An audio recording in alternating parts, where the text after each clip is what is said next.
누가복음 7장. 백부장의 믿음. 예수께서 듣고 있던 사람들에게 이 모든 말씀을 마치고 가버나움으로 들어가셨습니다. 그곳에는 백부장 한 사람이 있었는데 그가 신이 많은 종 하나가 병이 들어 거의 죽어가고 있었습니다. 백부장은 예수의 소문을 듣고 유대 장로들을 예수께 보내 자기 종을 낫게 해달라고 부탁했습니다. 장로들이 예수께 와서 간곡히 부탁했습니다. 이 사람은 선생님이 그렇게 해주실 만한 사람입니다. 그는 우리 민족을 사랑하고 우리 회당도 지어주었습니다. 예수께서는 그들과 함께 가셨습니다. 예수께서 그 집에서 멀지 않은 곳에 이르렀을 때 백부장은 친구들을 보내 예수께 이렇게 아뢰도록 했습니다. 주여, 더 수고하실 필요가 없습니다. 저는 주를 제 집에 모실 자격이 없습니다. 그래서 제가 직접 주께 나아갈 엄두도 못 냈습니다. 그저 말씀만 하십시오. 그러면 제 하인이 나을 것입니다. 저도 상관 아래 있으면서 제 아래도 부하들이 있는 사람입니다.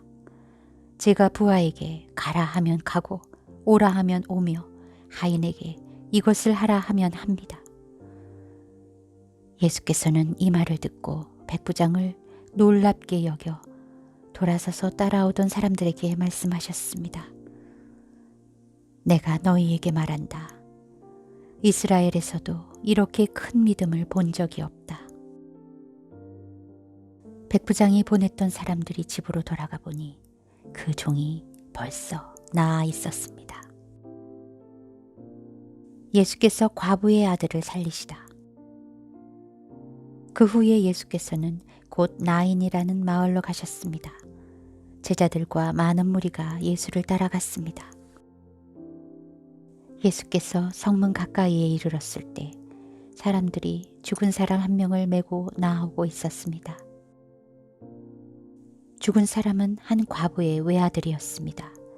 그리고 많은 마을 사람들이 그 여인과 함께 상여를 따라오고 있었습니다. 주께서 그 여인을 보고 불쌍히 여기며 말씀하셨습니다. 울지 마라. 그러고는 다가가 관을 만지셨습니다. 관을 메고 가던 사람들이 멈춰서자 예수께서 말씀하셨습니다. 청년아, 내가 너에게 말한다. 일어나거라. 그러자 죽은 사람이 일어나 앉아 말하기 시작했습니다. 예수께서는 그를 그의 어머니에게 돌려보내셨습니다. 그들은 모두 두려움에 가득 차 하나님을 찬양하며 말했습니다. 위대한 예언자가 우리 가운데 나타나셨다. 하나님께서 자기 백성을 돌봐주셨다. 예수에 대한 이 이야기가 온 유대와 그 주변 지역에 널리 퍼져나갔습니다. 예수와 세례자 요한. 요한의 제자들이 모든 소식을 요한에게 알렸습니다. 요한은 제자들 중 두 사람을 불러 주께 보내며 선생님께서 오실 그분이십니까? 아니면 저희가 다른 사람을 기다려야 합니까? 라고 물어보게 했습니다. 그 사람들이 예수께 와서 말했습니다. 세례자 요한이 저희를 보내 물어보라고 했습니다. 선생님께서 오실 그분이십니까? 아니면 저희가 다른 사람을 기다려야 합니까? 바로 그때 예수께서 질병과 고통과 악한 영들에게 시달리는 사람들을 많이 고쳐주시고 보지도 못하는 많은 사람들도 볼 수 있도록 해주셨습니다.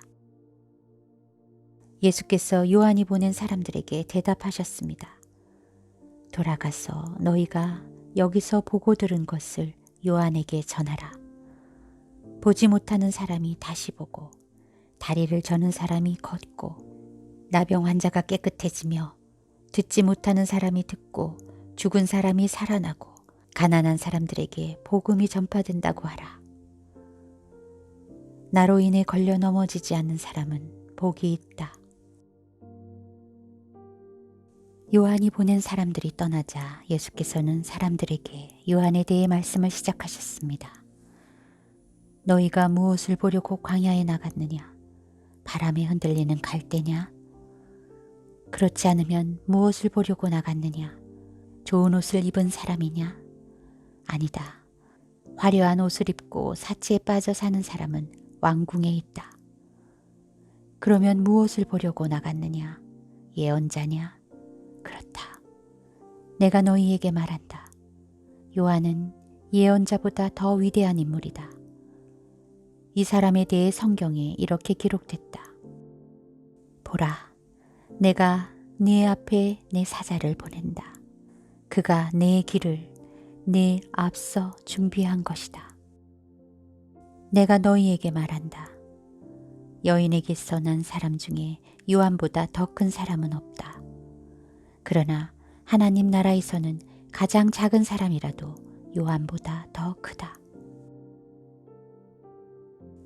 요한의 설교를 들은 사람들과 심지어는 세리들도 요한의 세례를 받았고 하나님이 의로우신 분임을 드러냈습니다. 그러나 바리새파 사람들과 율법학자들은 요한에게 세례를 받지 않았고 자기들을 향한 하나님의 계획을 물리쳤습니다. 그러니 이 세대 사람들을 무엇에 비교할 수 있을까? 그들은 무엇과 같을까? 그들은 시장에 앉아서 서로 부르며 이렇게 말하는 아이들과 같다. 우리가 너희를 위해 피리를 불어도 너희는 춤추지 않았고 우리가 애곡해도 너희는 울지 않았다. 세례자 요한이 와서 빵도 먹지 않고 포도주도 마시지 않자 너희는 저 사람이 귀신 들렸다 라고 하며 인자가 와서 먹고 마시니 너희가 말하기를 보라 저 사람은 먹보에다 술꾼으로 세리와 죄인의 친구다 라고 말한다. 그러나 지혜의 자녀들이 결국 지혜가 옳다는 것을 인증하는 법이다.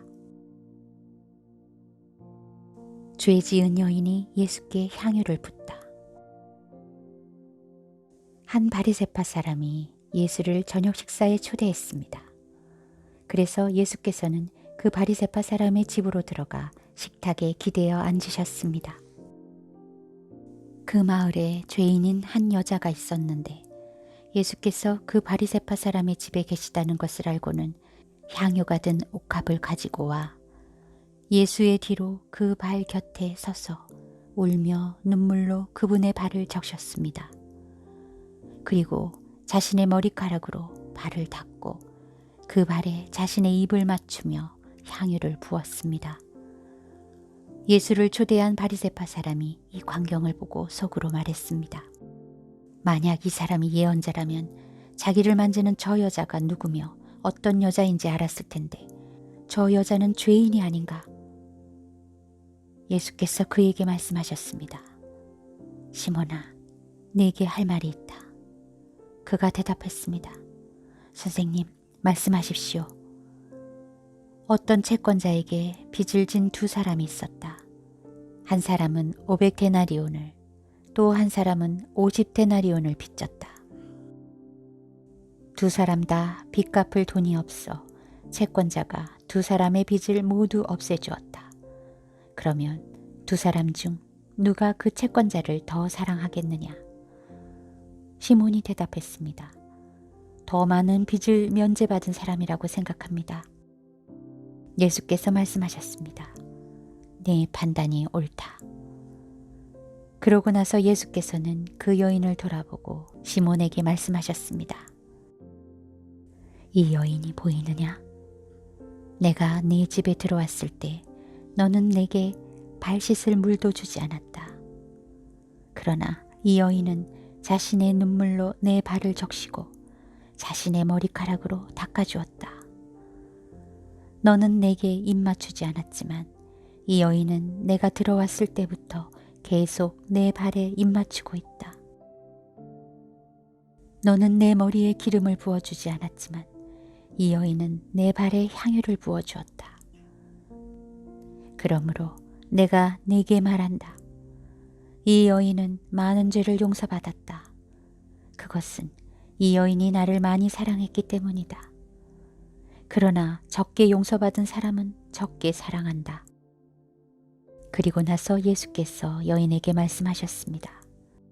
내 죄들이 용서받았다.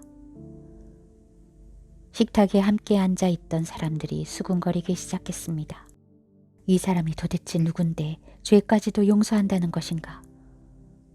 예수께서 여인에게 말씀하셨습니다. 네 믿음이 너를 구원했다. 평안히 가거라.